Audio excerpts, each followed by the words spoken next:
Hello friends, வணக்கம் friends. எல்லோரும் எப்படி இருக்கீங்க? நல்லா இருக்கீங்களா? நான் welcome to Thirukumaran genset கண்ட்ரோலருங்க.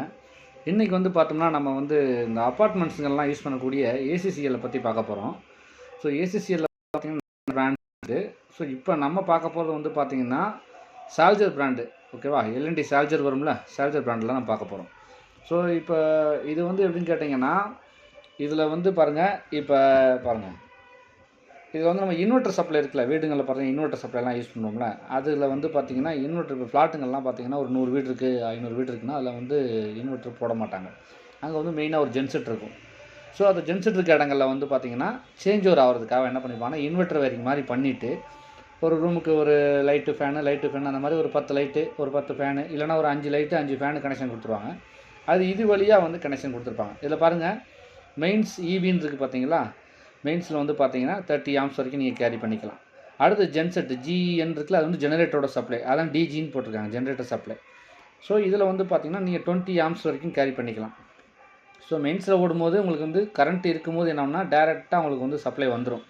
Current cut ஆனோடனே டிஜி ஆயிடுச்சு அப்படின்னா, டிஜி ஆன உடனே உங்களுக்கு வந்து டிஜி சப்ளை வந்துடும். ஸோ இந்த 20 ஆம்ஸில் வந்து பார்த்திங்கன்னா நீங்கள் சப்போஸ் எக்ஸ்ட்ராவாக ஒரு அதிகமாக நீங்கள் யூஸ் பண்ணீங்க அப்படின்னா, அப்போ அந்த ஓவர்லோடுன்றதில் பார்த்திங்கன்னா இண்டிகேஷன் வந்துடும் உங்களுக்கு.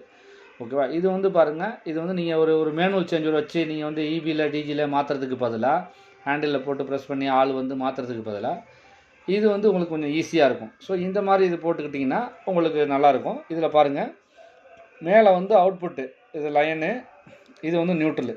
ஓகேவா?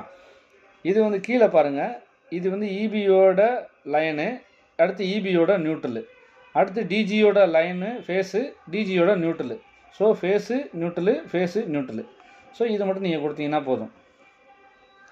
இது கொடுத்தீங்கன்னா இது வந்து பின்னாடி பார்த்தீங்கன்னா இது வந்து டின்ட்ரெயில் மவுண்டிங் தான். உள்ளேயே வந்து எம்சிபிக்கு பார்த்தீங்கன்னா ஒரு டின்ட்ரெயில் மவுண்டிங் கொடுத்துருப்பாங்க. அந்த மவுண்டிங்லேயே நீங்கள் இதை ஃபிக்ஸ் பண்ணிக்கலாம். இது உங்களுக்கு ஈஸியாக இருக்கும். இது காமனாக வந்து 20 ஆம்ஸ்ன்னு தான் இருக்கும். ஓகேவா? ஏன்னா டிஜி தானே உங்களுக்கு 20 ஆம்ஸ், இபி வந்து நமக்கு 30 ஆம்ஸ் தான். ஸோ சப்போஸ் இது வந்து பார்த்திங்கன்னா உங்களுக்கு வந்து ஒரு மேனுவல் சேஞ்சர் யூஸ் பண்ணக்கூடிய இடங்களில் இது வந்து காம்பேக்டாக இருக்கும், ஸ்பேஸும் உங்களுக்கு கிடைக்கும். ஓகே ஃப்ரெண்ட்ஸ், உங்களுக்கு வீடியோ எது பிடிச்சிருந்தால் லைக் பண்ணுங்கள், ஷேர் பண்ணுங்கள். அடுத்து உங்களுக்கு எல்என்டியில் நம்ம உங்களுக்கு வீடியோ போடுறோம். தேங்க்யூ.